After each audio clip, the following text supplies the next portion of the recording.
I have 70 years and beyond worth of stories to tell. I was born in 1950 in Greensboro, North Carolina. Today, the world is changing so fast. Everything is moving so quickly. I want to hang on to my stories. I want to share my stories of yesterday. I want to talk about my life today. And I want to share history the way I remember it.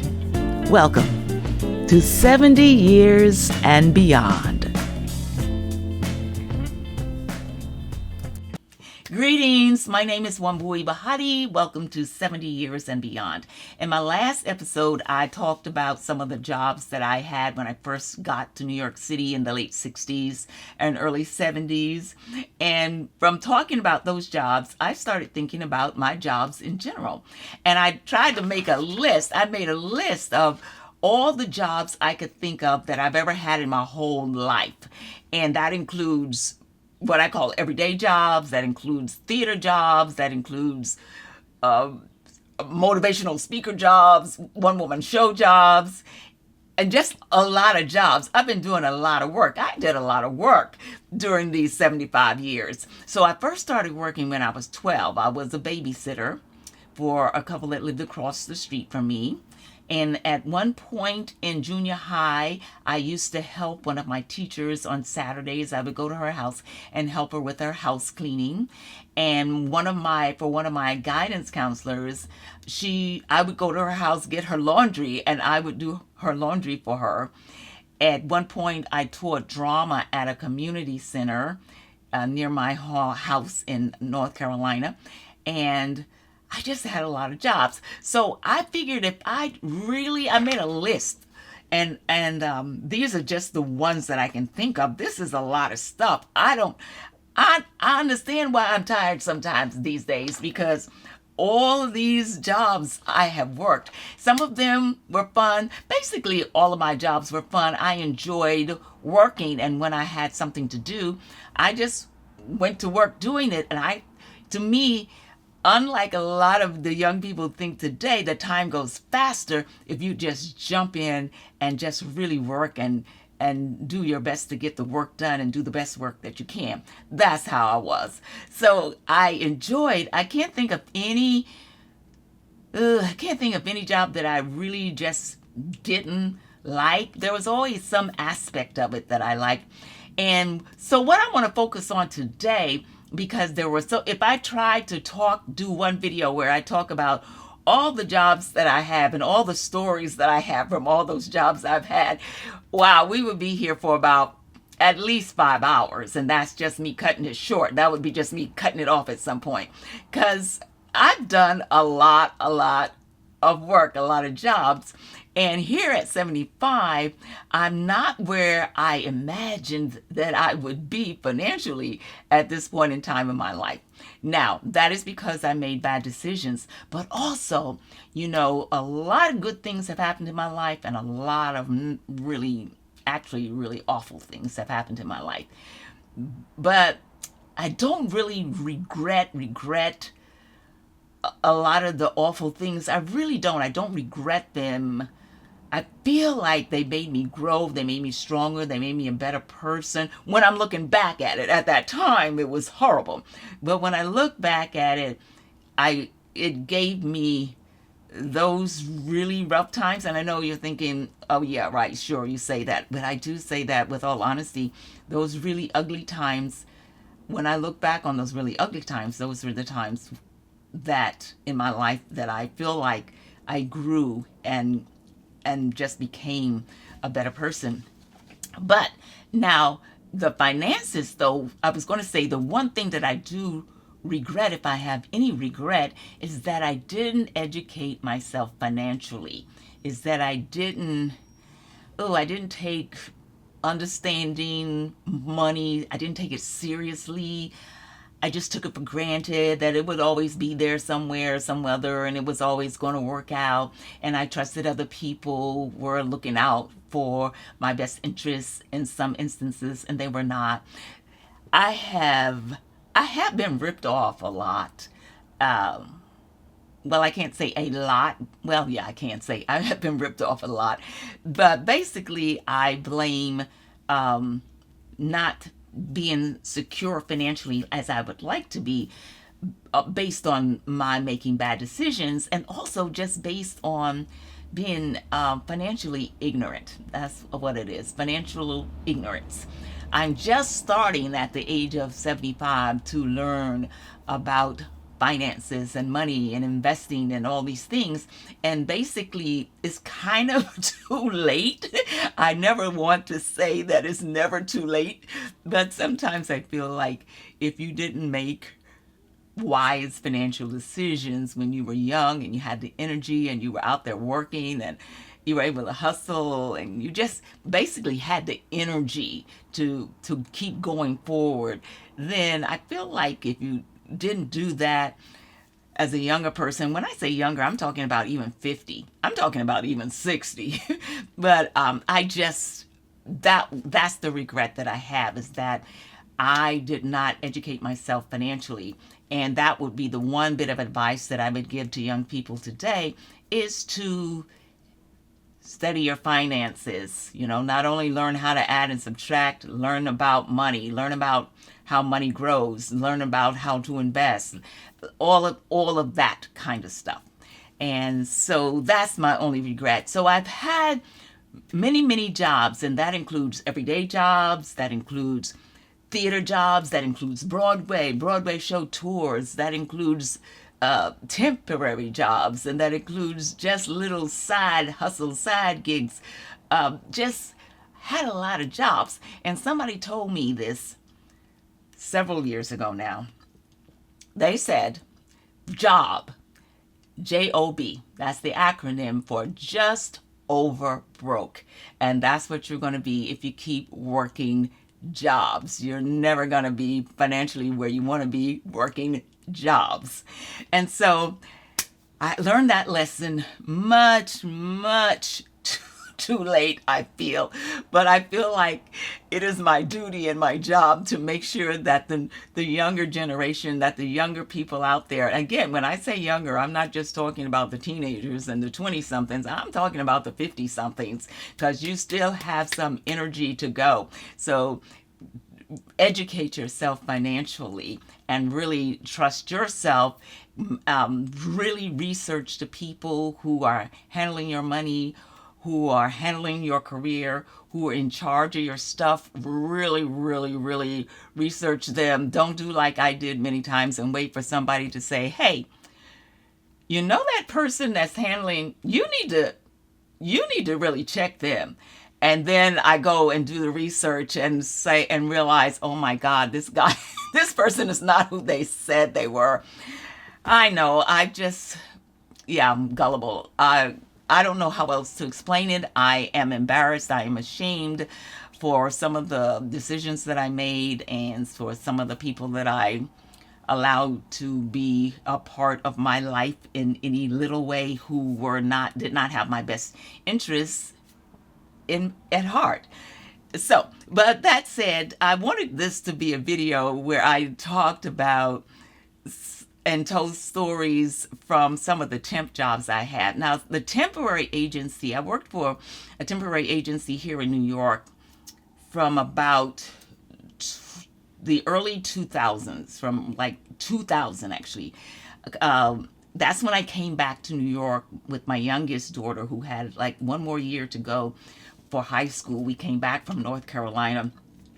We came back after my having moved back to North Carolina because I was dealing with, mental illness, physical illness, emotional illness, any illness you can think of. I believe I suffered some way from some illnesses. I was ill. One day I'm going to talk about how I took my life back, but I was caught up in this. I was caught up in being ill, so I was. And so we came back to New York in the early 2000s. And the first job I had when I came back in the early 2000s, well, at that time I was doing speaking engagements.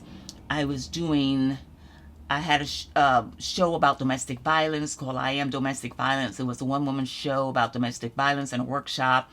I was doing that at the time in different, going to various states. I was busy doing that. And I also had a show called Balancing Act, which is a musical, autobiographical, one woman musical show about how mental illness stole my life and how I got my life back. And so I was being booked around doing those shows. And in the meantime, I was also trying to supplement even that. And so I ended up, I think the first job I got when I got back to New York was at Toys R Us. They had just opened a flagship store here in New York City, and I was hired as a toy demonstrator at the Toys R Us store in Times Square here in New York. It was a giant, huge store, and I remember it was supposed to open at around 9/11, the week of 9/11. But we had been working in the store, and when 9/11 happened, of course, everything got shut down for a minute. And one of the things I remember about the Toys R Us store here in New York City was when 9/11 happened, they had to pull in all of their promotional material and everything, because everything they had included the Twin Towers in their logo. They had the Twin Towers, and then there was this giant Ferris wheel, and then, that big Jeffrey, the giraffe, that was the icon for that store. But the Twin Towers was in their material. And so they had to now regroup and get back and try to destroy all of that material that had the Twin Towers in it and try to make a new logo, a new promotional material without the Twin Towers. I loved working there. I loved demonstrating toys. Basically, I was in the Barbie house. I demonstrated the karaoke machine, and I demonstrated the doll of the Barbie head that had the hair. It was a doll that you fix the hair on the doll. And so it was, it sounds spooky now just to say the Barbie head, but it was the head of Barbie with hair. And it came with different, like a little fake dryer that you could dry the hair, and rollers to roll the hair, and of course the brush and comb to style the hair, and clips and things so that you could style the Barbie's hair. And so it was, the doll house was as bigger than a lot of people's apartments in New York. In fact, it was 2 stories. It was like the dream house, but it was a life-size Barbie dream house. And in the beginning, it had furniture in it. It was just laid out like this beautiful Barbie dream house, but it was large enough that people could go in, you could go upstairs, and it was just this magnificent little house. And what happened is, over time, people started trashing it. Young kids would come when school was out and just mess up the house. The house got pretty worn out. And so eventually they just took out all the furniture and all the pretty rugs and all the pretty items that were there, and just made it a house, but it was now a storehouse. It was a house that was set up just like a store. Now it just had shelves and different products on shelves and different Barbies on the shelves and things like that, but it was no longer the Barbie. It was still the Barbie dream house, but it was no longer set up like a house. And also in that store, there was a dinosaur that roared. It was this giant, I can't say it was a life-size dinosaur, because I understand dinosaurs were really, really huge, but it was really, really a big dinosaur that just roared through that store. There was a Ferris wheel inside the store. It was a fun place to be at. I enjoyed being there. I enjoyed being at the Barbie house. I had a good time there. Yes, it was a job, and there always somebody. I'll tell you what happened one time. Well, one time I was also the greeter at the door. So in the mornings when the store would open, I'd be at the door ready to greet the people when they came in. So the store opened, oh, I don't want to say whether 9 or 10, but 9 or 10 o'clock, like that. And so I'm on my way. Now, I thought I was a very good, diligent worker. I've always given great customer service. I've always treated people the way that I want to be treated. So yeah, I would hire me in a heartbeat. And so I love the job, and so I was the greeter, and so the person, I was on my way to the door to be there when the doors open to start greeting people, when I noticed that the guy who had the keys was behind me. So I backed up and slowed down, and I just slowed down and kind of started waiting around, because I'm thinking, well, he has the keys and he's not at the door, so why am I rushing to the door if the door can't open? And so I'm holding back. So now it's opening time. It's like 10 o'clock. So a manager, yes, I had a manager comes over and says, "You're not on your post." I said, "Yeah, but he has the keys, and the door's not open yet." She says, "You're supposed to be on your post at," let's say it was 10 o'clock. "You're supposed to be on your post at 10. And I'm thinking, oh, okay, this doesn't make any sense at all. But okay, so I swear to God, this is what happened. She got this little clipboard and started writing me up. She says, "I'm going to have to write you up." So she wrote something, and then she put it down. And then I said, "Well, I'm going to write you up for writing me up." You know what? It was sometimes when, as I got older and I realized that these jobs were not going to make or break my life, it wasn't that I didn't treat the job with respect. It's just that when I thought something was really kind of not, it didn't make sense to me, I didn't see why I couldn't just have some fun too. And so, but when I got the clipboard and I said, "Well, I'm writing you up for writing me up," she didn't think that was funny. Okay? So after that, my days were kind of numbered. But basically what I'm trying to get to is the temporary agency that I worked for. Now, mind you, all these things are going on. I had been in Broadway shows, Broadway show tours. I had been doing my own show. By then I think I had written the book. I was that person, but I never knew how to make money. I was always a very poor salesman. And that's the other thing that I encourage people to know how to do. Learn how to sell.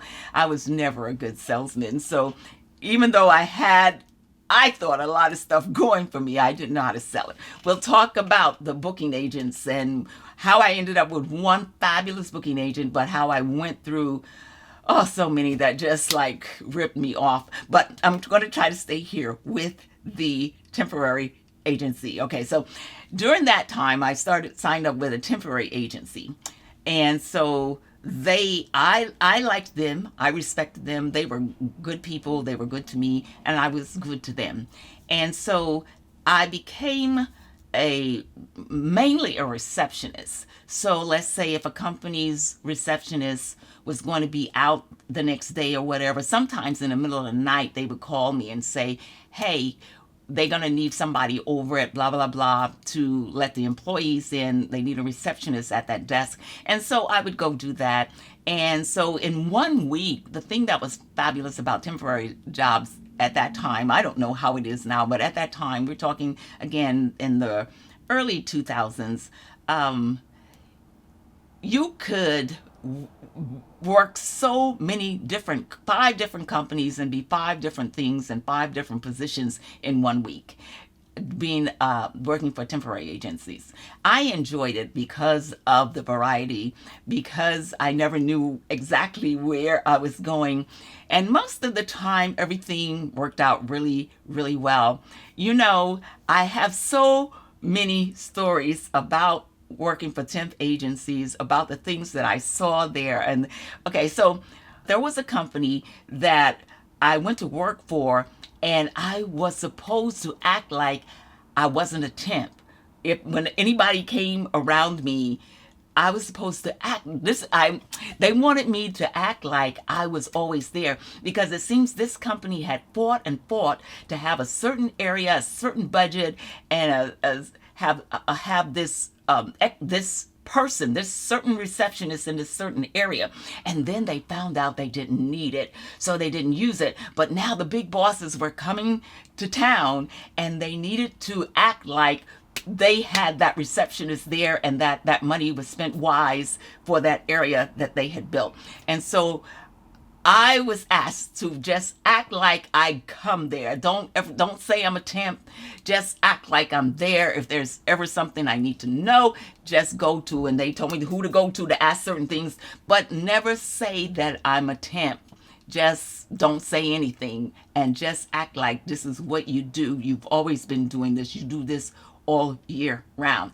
Okay, so that was one company. And another company, I remember one day, they told me what to say for, when I answered the phone. A lot of times it sounded like I was doing a commercial. Hello, this is blah, blah, blah. We are you were your friend, blah, blah, blah, blah, blah, blah. It's a little commercial jingle thing you'd say. And it was pretty long, but I would say it, I've always been that person that I know that I work for you. If that's what you want me to do, I'm going to do what you want me to do. So if you want me to do a 2-minute jingle when somebody calls the phone, I'm going to do it. And so that's what I was doing. Now on the switchboard, I could tell which calls were internal and which calls were coming from the outside. So if it was an internal call, I decided, okay, I'm not going to do the jingle because that's somebody they're calling from downstairs, they work for the company. So I would answer the phone and I'd say my name and I'd say I'm the receptionist, blah, blah, blah, today, Wambui. And there was one guy who was, I don't know his position, I guess it was high up. And so he called me and I said, hello, this is the receptionist on blah, blah, blah. My name is da, da, da, da, da. He says, is that how they told you to answer the phone? I said, well, no. He said, well, how come you didn't answer the phone with what they told you to say? And I said, well, I could see it was an internal call. It's somebody calling who from a company office in the building. He said, no, you need to say what they told you to say.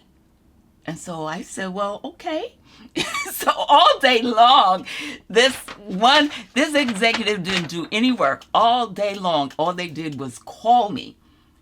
And by this time, I knew, so I would just pick up and I would say the jingle and they were very happy and then they'd hang up. So like that. Now, there was one time, sometimes I'd go to a job and I had no clue what we were doing, especially as I just talked about financial companies. If I went to work at a financial company, I didn't know. People would be calling in and they'd want to know about their accounts and this and that. I didn't know what to tell these people. And I told the person who was in charge of me at that company, I said, I don't know what these people are talking about. She says, well, just transfer the call to blah, blah, blah.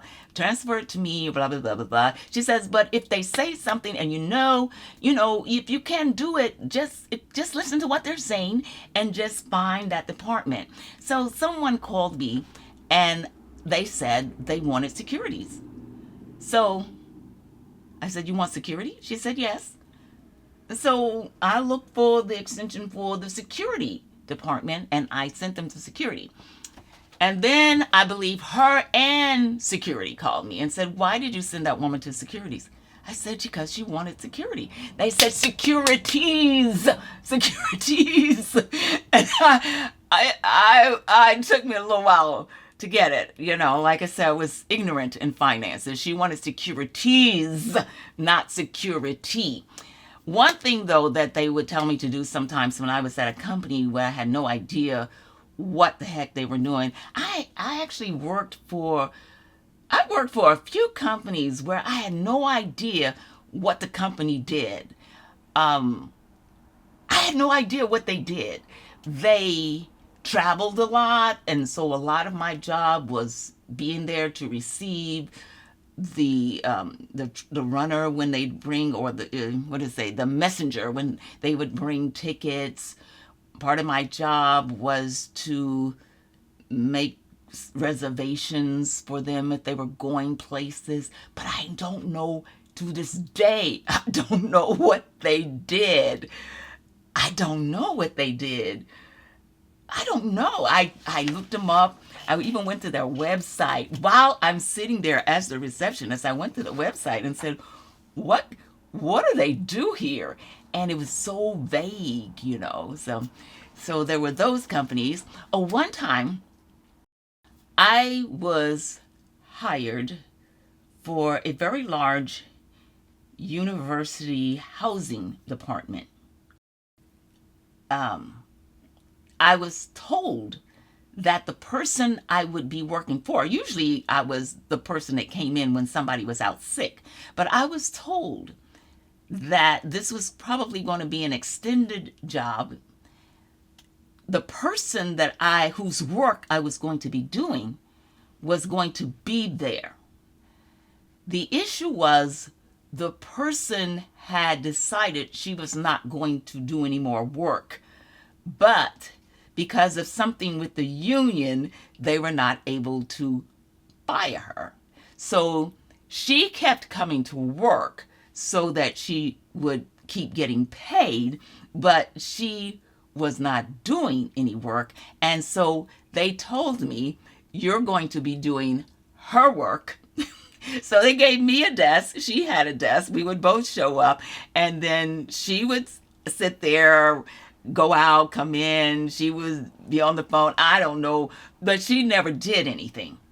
Now, these were people who had degrees hanging on the wall. I mean, sometimes more than one. They were the educated folks, okay? And they would be on each other.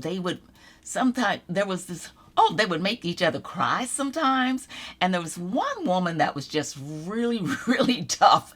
Now, the lady who was in charge of all of us, in charge of that office, I thought she was pretty cool.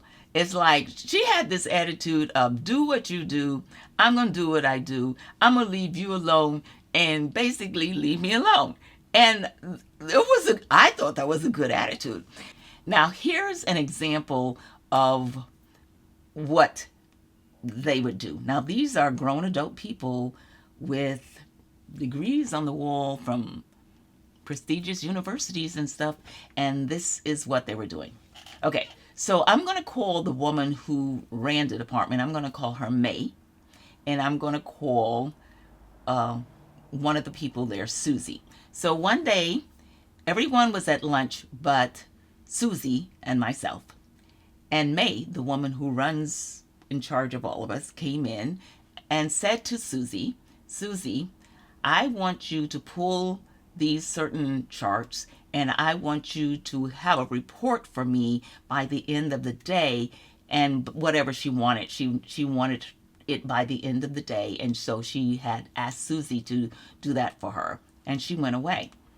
Okay, now lunch is over and people have come back. Now, let's say besides Susie, there's somebody in the office. We'll call her Brenda.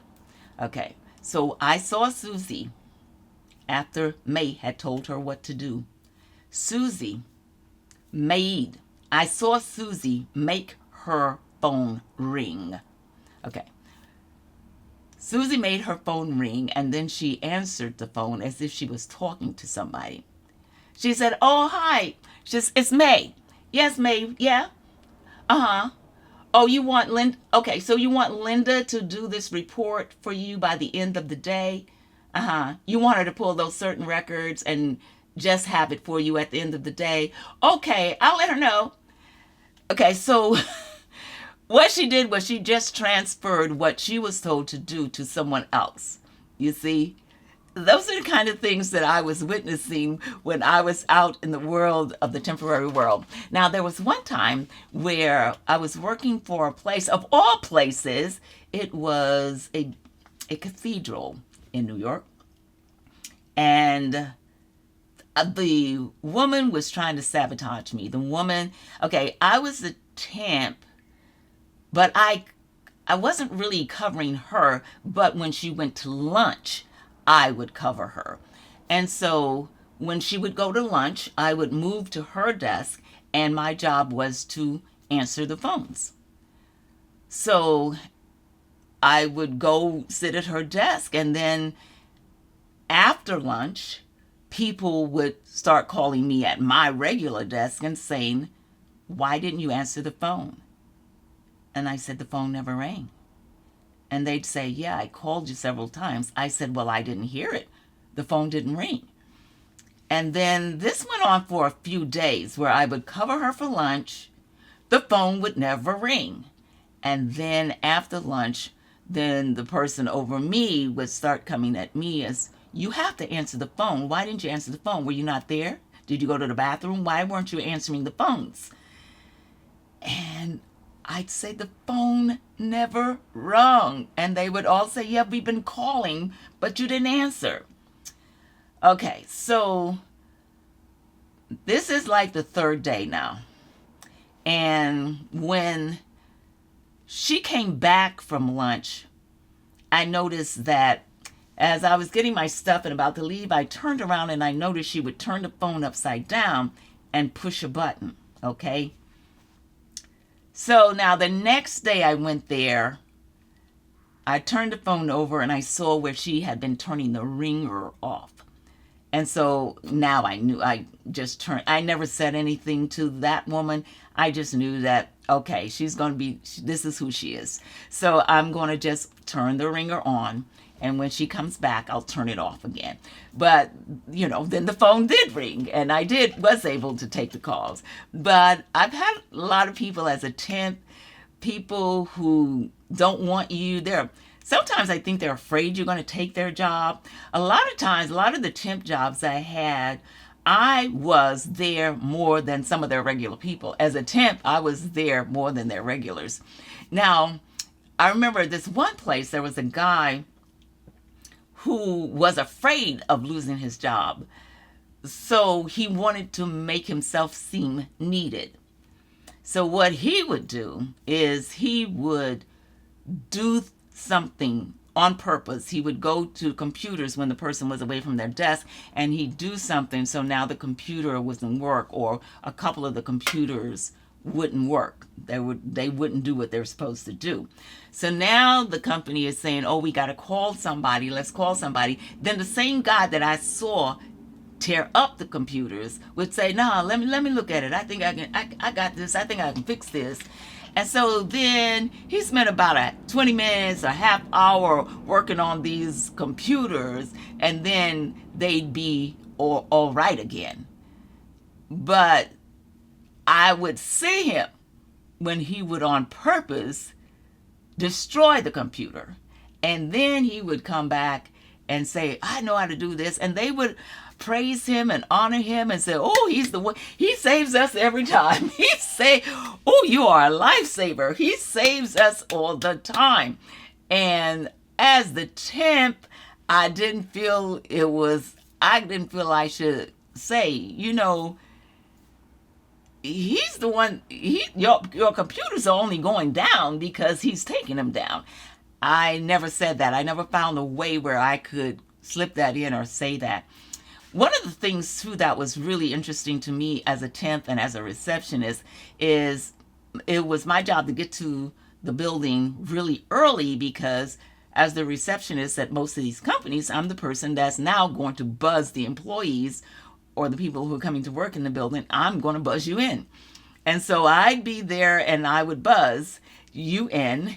And I just thought it was always interesting that, now I know people are in different moods in the morning, but how I could say good morning and you just see right through me. It's like there was some, not all, but there were many, I'm going to say at least 40%, who just never saw me. They never acknowledged that I was there unless they wanted something. And if they wanted something or wanted me to do something for them or tell them something or get something, then they would be able to speak to me. But otherwise, I found it amazing how I was invisible. Which brings me to this one fashion executive. I went to do some work as a receptionist, but they were having some kind of showing, and a lot of people were going to be coming in during that week. But they were only coming at certain times during the day. Now, the first day I got there, the executive's assistant let me know that I was not to ever speak to the executive. That if I needed something or felt I needed to get a message to her, that I was only to talk to her assistant. Now, we were all in one room. I believe the executive was, there were like these temporary little divider things, but we all shared the same ceiling. We were in the same room, but I was not to speak to her. Okay, good enough. And also, it was at that job where they said those, let's see, something to read tomorrow. I think it's this 6 little words that I love to hear, that every temp loves to hear. Please bring something to read tomorrow. That means it's going to be an easy job. So it was an easy job, and I just bring something to read. And basically, they just had me make coffee for them and greet people, hang up the coats of people who were coming to their office, and that kind of stuff. And so on the last day of the week, on Friday, when I arrived, the assistant was not there, but only the executive person was there. Okay, so that was a little awkward because there was nobody for me to speak to. So I just went to my desk and started reading and waiting for people to come who I could help with their coats and help with coffee and that kind of stuff like that. And then it got to be my lunchtime. I said, so what are we going to do? There's no assistant here, and I'm not supposed to talk to her. So do I just do whatever I want to do? If I go or come as I please, I don't have to explain because she doesn't want me to talk to her. And so as the afternoon came on, I'm thinking, okay, I'm going to go take my lunch. So I'm just going to go do it. I get a call. I don't know who it was that called me, but what they were calling to say, because I wasn't supposed to speak to the executive, they were calling to say I wasn't supposed to be there that day. And now it's like almost 2:00. And I'm saying I'm not supposed to be. She said, no, we were having somebody come Monday through Thursday. We didn't need anybody today. So you're not supposed to be here. But it's 2:00. Okay, so this woman was in the same room with me, but she couldn't tell me that I'm not supposed to be there. So she was so busy trying not to talk to me, or determined not to talk to me, that she actually talked to somebody else in the building and had them call me to tell me that I'm not supposed to be there. But by now, it was already the afternoon. I had been with that woman since 9:00 in the morning, and she couldn't tell me that I wasn't supposed to be there. So I literally wanted to cry. I wanted to cry because, oh, that just hurt so bad that you could not even speak to me. You can't even tell me, go home. You can't, not even to say, get out of here, you're not supposed to be here. So that, I really did have tears in my eyes. I was crying. And I left and I called my agency and I told them what had happened. And they were very apologetic. They said, oh, we didn't know. We thought we have it down for a week, and we're gonna pay you for the time that you were there. We're so sorry this happened. That's how the agency was. But that was, to me, was a really sad day and a sad commentary on humans and on human beings. Let me see. I'm going to stop right there with my temporary jobs. I'm going to come back, though, again, maybe not in the next episode, but at least in some other episodes and talk about some of the other jobs that I have had. So thank you so much for watching. I love all of you. Until next time. 70 years and beyond. Wambui Bahati.